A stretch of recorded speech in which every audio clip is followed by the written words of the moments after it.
భారత్ తరపున world cup ఆడాలని కలలు కన్నాడు. కానీ గత టీ20 వరల్డ్ కప్ లో ఆడలేకపోయాడు. అప్పుడు దినేష్ కార్తిక్ రేస్లోకి దూసుకొచ్చాడు. రిషబ్ పంత్, దినేష్ కార్తిక్ ఇద్దరు ఎంపికయ్యారు. 2022లో సంజు శాంసన్ కు అవకాశం లేకుండా పోయింది. ఆ తర్వాత గతేడాది వన్డే వరల్డ్ కప్ అయినా ఆడాలనుకున్నాడు. కానీ వికెట్ల వెనకాల కేఎల్ రాహుల్ నిల్చున్నాడు. దీంతో సంజుకు నిరాశ తప్పలేదు. ఈసారి కూడా శాంసన్ కు ఛాన్స్ కష్టమే అనే వాదన వినిపించింది. కానీ సంజు తనను తాను నమ్మాడు. ఐపీఎల్ నే వేదికగా మలుచుకున్నాడు. రాజస్థాన్ రాయల్స్ తరపునే మళ్లీ నిరూపించుకోవాలనుకున్నాడు. బ్యాటర్గా మరో లెవెల్ చూపించాలనుకున్నాడు.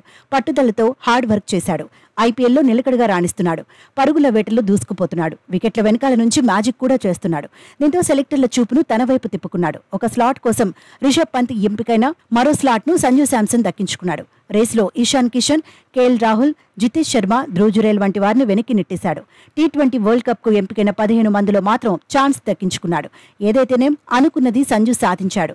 తొలిసారి వరల్డ్ కప్ లో ఆడబోతున్నాడు. దీంతో సంజుకు ఎట్టకేలకు న్యాయం జరిగిందని అభిమానులు చెప్పుకుంటున్నారు. నిజానికి టీమిండియాలో శాంసన్ కు సరైన అవకాశాలు దొరకలేదనే చర్చ ఉంది. భారత జట్టుకు గెస్ట్ ప్లేయర్లా మార్చారన్న కామెంట్స్ వినిపించాయి. అయితే సంజు మాత్రం తన పని తాను చేసుకుపోయాడు. అవకాశాలు వచ్చినప్పుడే నిరూపించుకోవాలనుకున్నాడు. ఇప్పుడు వరల్డ్ కప్ లో తుది జట్టులో సంజుకు ఛాన్స్ దొరుకుతుందా లేదా అనేది పక్కన పెడితే వరల్డ్ కప్ టికెట్ కొట్టేశాడన్న ఆనందం అభిమానుల్లో కనిపిస్తోంది.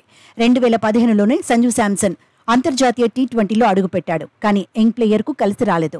ఇప్పటి వరకు 25 అంతర్జాతీయ టీ20లో బరిలో దిగాడు. 374 పరుగులు సాధించాడు. ఒక హాఫ్ సెంచరీ కొట్టాడు. 133కు పైగా స్ట్రైక్ రేట్ ఉంది. వన్డేల్లోకి 3 సంవత్సరాల క్రితమే ఎంట్రీ ఇచ్చాడు. ఇప్పటి వరకు 16 మ్యాచ్ల్లో బరిలో దిగాడు. 510 పరుగులు సాధించాడు. ఇందులో ఒక సెంచరీ, 3 హాఫ్ సెంచరీలు ఉన్నాయి. ఓవరాల్ గా 266 టీ20లో ఆడాడు. 6575 రన్స్ సాధించాడు.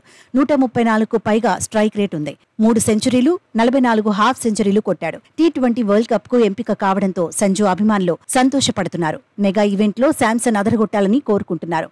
దీంతో సోషల్ మీడియాలో సంజు పేరు మార్మోగుతోంది.